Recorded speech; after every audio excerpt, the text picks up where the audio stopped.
don't want to play the same music as before. We don't have music. We could play it, but it's a little late. So why do the bumper music? Caleb Calhoun needs no bumper music. Do you need any stinking bumper music, Caleb Calhoun of allfortennessee.com? No, I don't think so. No. We didn't have Rocky Top. We didn't have Down the Field lined up. So, what the heck, and anything like that. The Tennessee Volunteers may be the number one ranked basketball team in the country in about a half hour. If you read allfortennessee.com, Billy Williford, who, yes, does see things through the orange-colored glasses, but he makes a strong argument. I think there's a strong argument for Tennessee. I mean, blowing out a good program like Wake Forest by 20 points. Come on now. Moving up to number 3. You've always felt that the Vols should be number 2 when they were ranked behind Kansas and not number 3. You thought they had a better argument than Duke. Do you think the AP in about a half hour will make Tennessee the number 1 team in the country for the first time in 9 years? No, I don't. I think they're going to put Duke as number 1. I don't think they should. I think Tennessee still should be ahead of Duke, but I think they are going to put Duke there.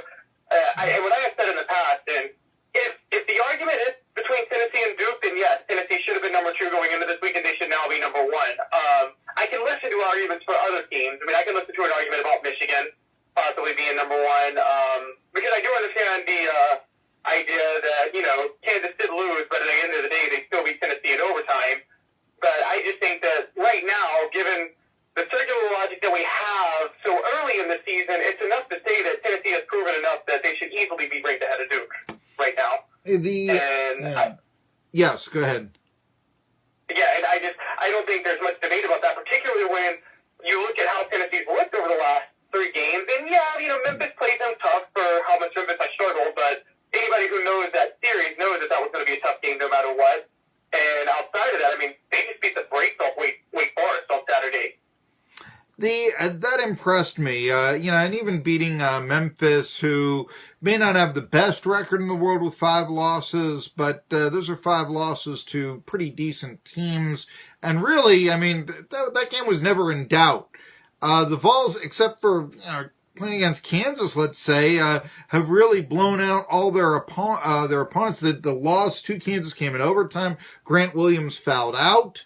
And I know that you believe that Duke is getting ranked out of Tennessee because of program status. They're Duke. And in fact, this just came out. Duke is number 1. It just came out a minute ago. That doesn't shock me. Yeah, Duke is number 1.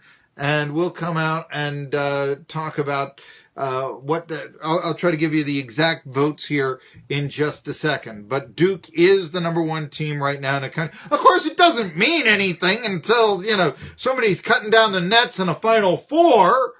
But it's still fun to be ranked number 1. Come on. That's, that sort of thing. Do you think that it's only a matter of time, though, for Tennessee? Before Tennessee's number 1? Yeah.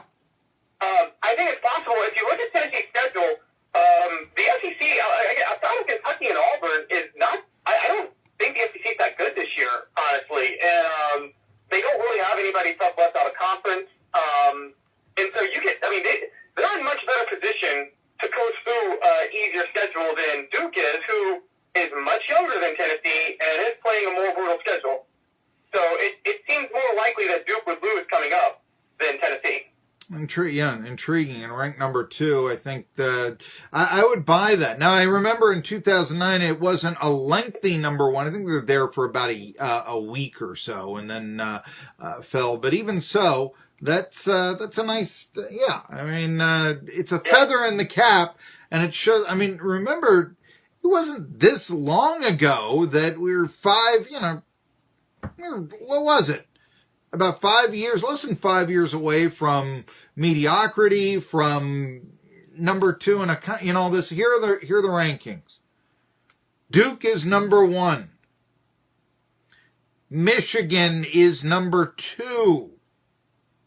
Oh, so Michigan jumped ahead of Tennessee. Michigan does have a better record at 12-0. They do. As I said coming in, I could listen to an argument for Michigan being ranked ahead of Tennessee because they are undefeated and they haven't played a Nevada a decent schedule. So Michigan does have a case to be ahead of the Vols because, I mean, yeah, the Vols do have a loss. Duke number 1, Michigan number 2, Tennessee is number 3. Virginia, I got to tell you something, Caleb. I know you're not as familiar with Bristol as I am.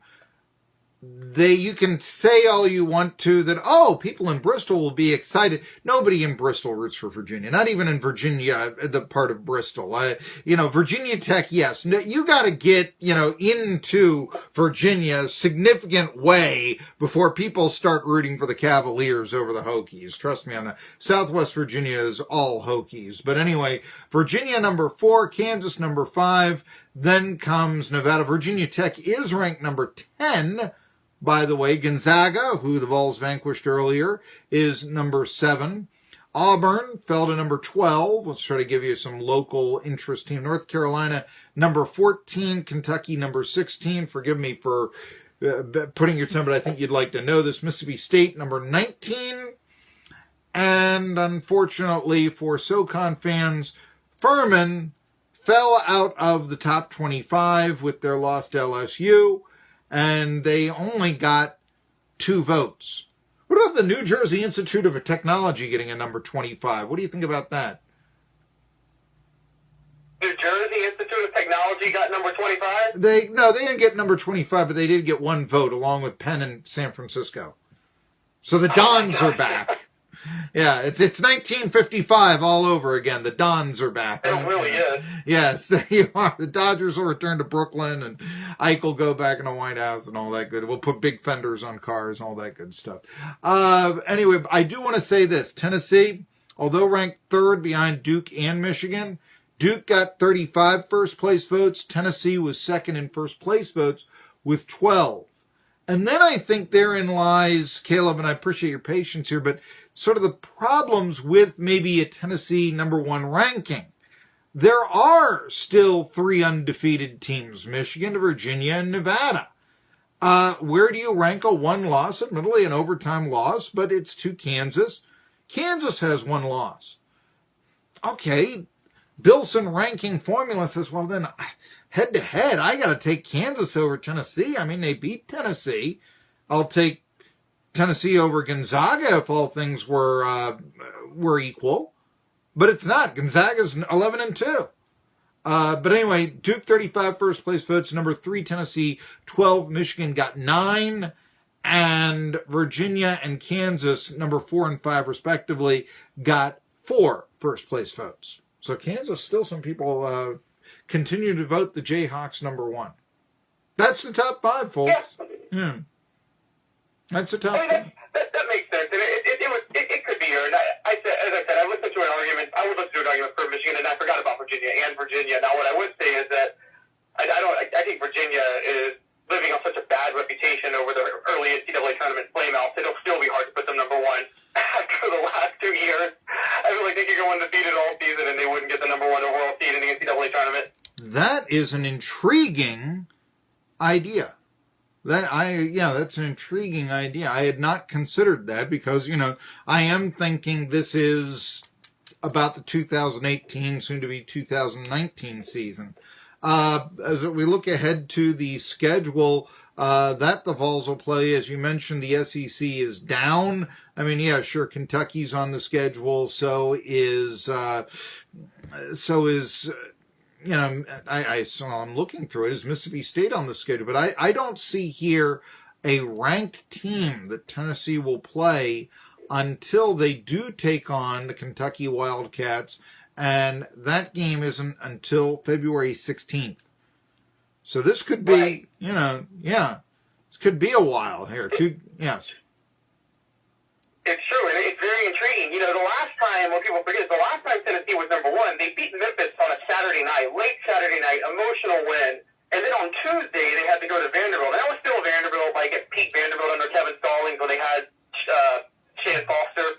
And that was just, it was almost impossible to see them winning both of those games. The Vanderbilt was, you beat Memphis on a Saturday night, and you go to Vanderbilt on a Tuesday night, quickly over in Nashville, and we know that Memorial Gym is just dangerous. So if they were to somehow get number 1 now, I think they're in much better position to enjoy the ranking for a little while, unlike the last time.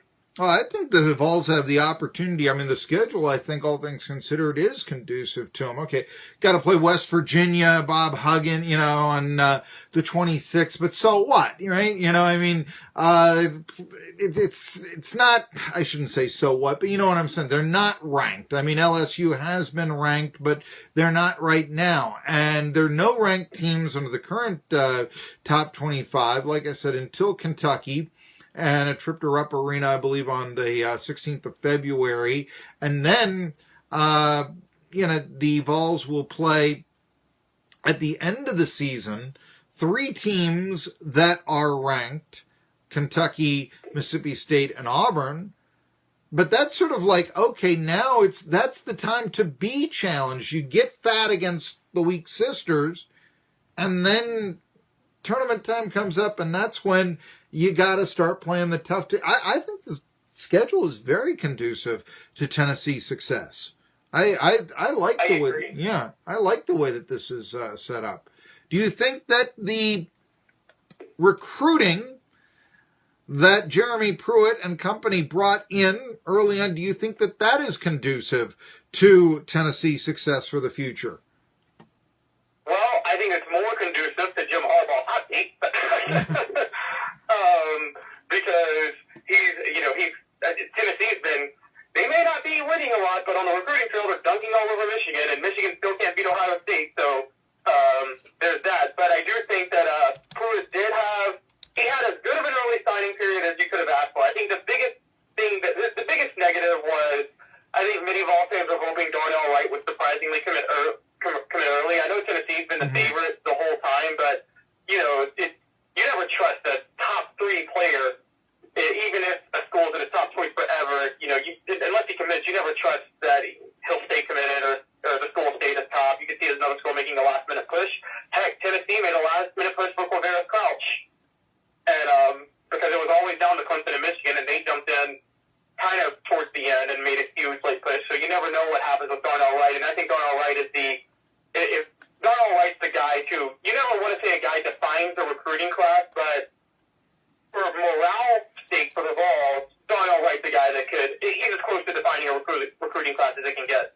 Well, I did think that Michigan put together a lot of, I like their recruiting class. I think that a lot of the times that the Tennessee players, they may have said, well, wait a minute, they've got a really stacked recruiting class at Michigan, and I'll have the opportunity to play right away at Tennessee. I mean, this is a 5-7 team. So I do think there was that. The other news comes out that the Jets might be interested in hiring Jim Harbaugh away from Michigan. Intriguing. I mean, he's been in the NFL before. Then again, you're taking him away from his alma mater. Anyway, I mean, and if there's any, scuttlebutt about that, people were hearing about, then maybe, just maybe, that was enough to swing some people to come to Tennessee and such. But I know Noah Cain, that was a loss. But I got to tell you something. I thought that Eric Gray, I don't care where they're ranked, Eric Gray, the running back of the club, the star running back, he run from Memphis. He ran a quicker 40 time. And if you look at his career, he's got 5,000 yards the last 2 years. Cain, who went to Penn State, did not have a single 1,000-yard rushing season at IMG. And I really think, I've talked about how the recruiting rankings, the politics. Well, you tell me, prep school from Memphis or IMG, what player is going to get the superior ranking? What do you think? Oh, I agree with you on that. The only iffy part was, and I agree, and I was a big fan of Eric Gray when I saw him too, and I looked at his stats and was blown away. But Eric Gray plays in the private school district in Memphis, and I can tell you firsthand the football is not that good there. If you watch some of Eric Gray's highlight tape, it's like your classic cliche high school story of, one good athlete among a bunch of good old boys that are going to go to Harvard and not really athletes, but are playing football with a gentleman's game in high school. You know what I'm talking about? Yeah. And then here's Eric Gray that's just easily torching everybody.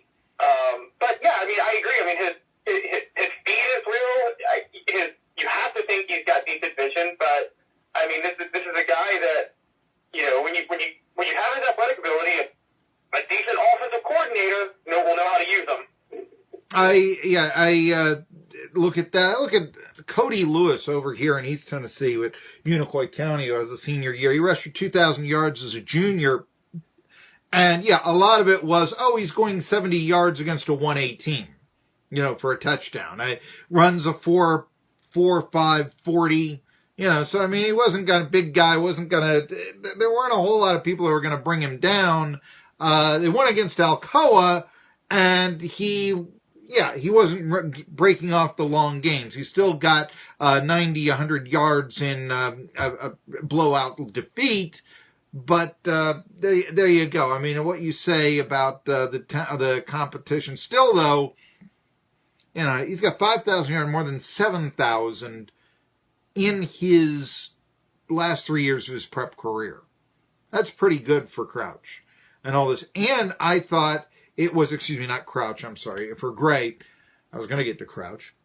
I thought it was telling that the Vols were able to get him over South Carolina, who I think, that's who you got to beat out, them in Missouri in the pecking order before you can get to the top two. So I thought beating out South Carolina for Gray was big. We mentioned Crouch. Are you concerned at all about the high ankle sprain? I mean, to me, it's like, okay, we just got ourselves a late model sports car. Wait a minute, what about this dent here in the fender? What happened there? Well, we can take that out and the factory won't. No, well, is it? I mean, is something bigger? That's the only question I have with Crouch. He only played one game this year. Do you think that might have been that might have been the key for the Vols to be able to get him over Clemson and Michigan? I mean, it's possible. You wonder, though, is a high ankle sprain a type of injury? I mean, I know people come back from that. Is it a type of injury that's indicative of recurring injuries in the future? And, I mean, it could be.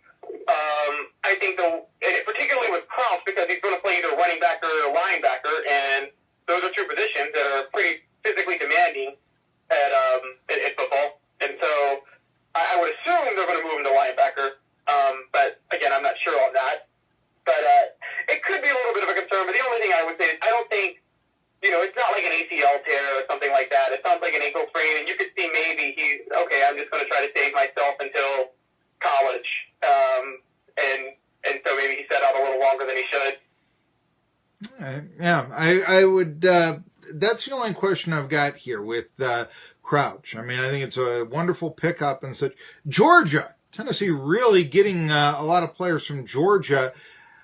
Is that a good sign, or is it a status of? Because I know that's where the players are now. 2 years ago, there were 29 players NFL draft from the state of Georgia, even more than Florida.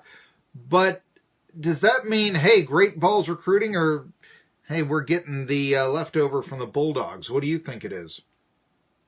I definitely think it's more leftover from the Bulldogs. But, and we've talked about this, when you look at the history of programs and successful programs, sometimes with the right coaching, the most successful programs win with certain leftover players. I mean, if I'm not mistaken, Bob Stoops had a pretty successful run getting some leftover Texas players. I don't know if Texas compares to Georgia, but I would think it's close now.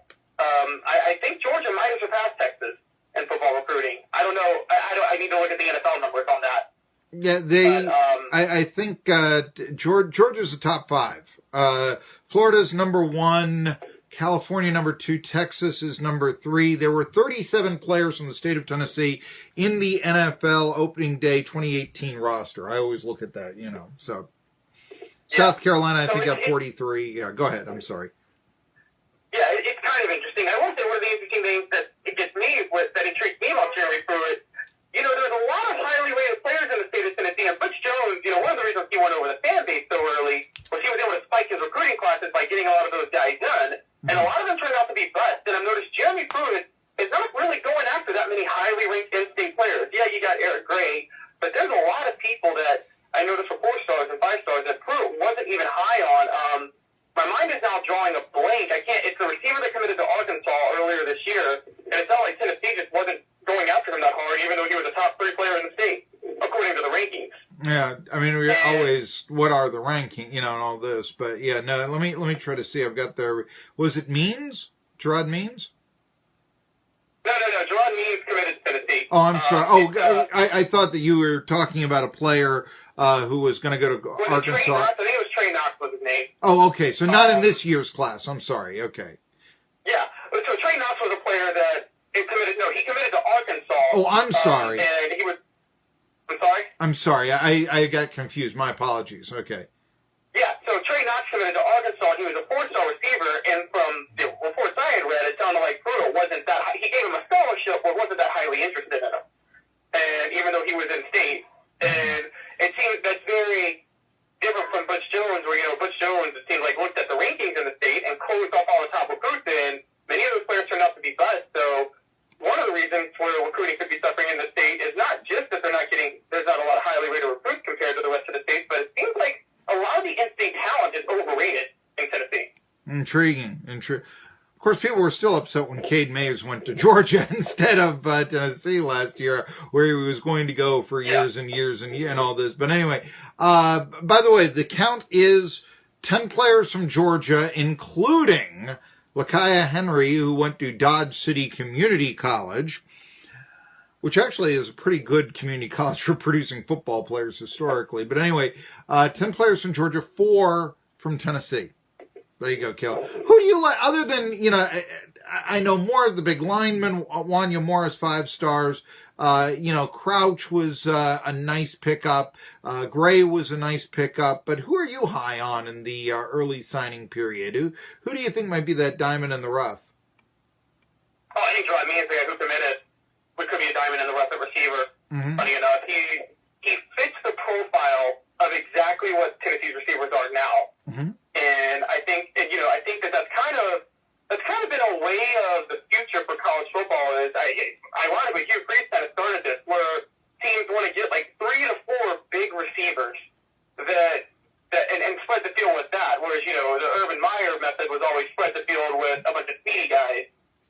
And it's it's interesting. You wonder how it'll work out, but I think Gerard Means fits exactly what.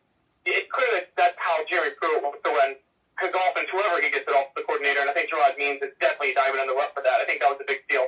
Okay, I want to point this out. Daryl Middleton was 10. What do you say? He also was from Tennessee. He went to East Mississippi Community College, but he was a native Tennessean. I want to make that correction. So it was 10-5, Georgia and Tennessee in the early recruiting commits here. So we'll talk a little bit with there, but yeah, you never know. And it's important to note Derek Dooley never brought in a class that was ranked less than 17th. So, you can take it for what it's worth with that. But yeah, I think that Morris obviously was a nice pickup. My goodness. There's a chance, I guess, that you could have 2 real nice bookend offensive tackles going forward. Crouch, who I think is probably going to be a linebacker. That's an immediate need. And Gray, I think he could play right away alongside Ty Chandler. So those are some nice pickups there for the Vols, in my opinion. We shall see. But it was a very, it was the first really optimistic news to come from the Tennessee football program in quite some time. I'll put it that way. All right, I've done a lot of talking. Tell me what's going on, allfortennessee.com. What are you going to be doing over the holidays? Well, we're kind of keeping it a little light this week. We're gonna still track a little more recruiting and cover some basketball news, and we're gonna do what we can to follow the offensive coordinator search because now with the signing period over, that's back in the news again. Yeah.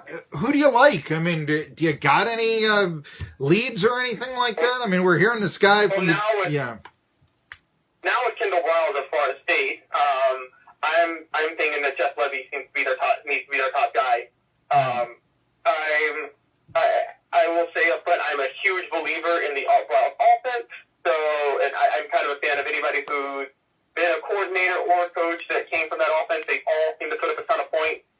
And maybe not a fan of Wiles personally, but that offense clearly works.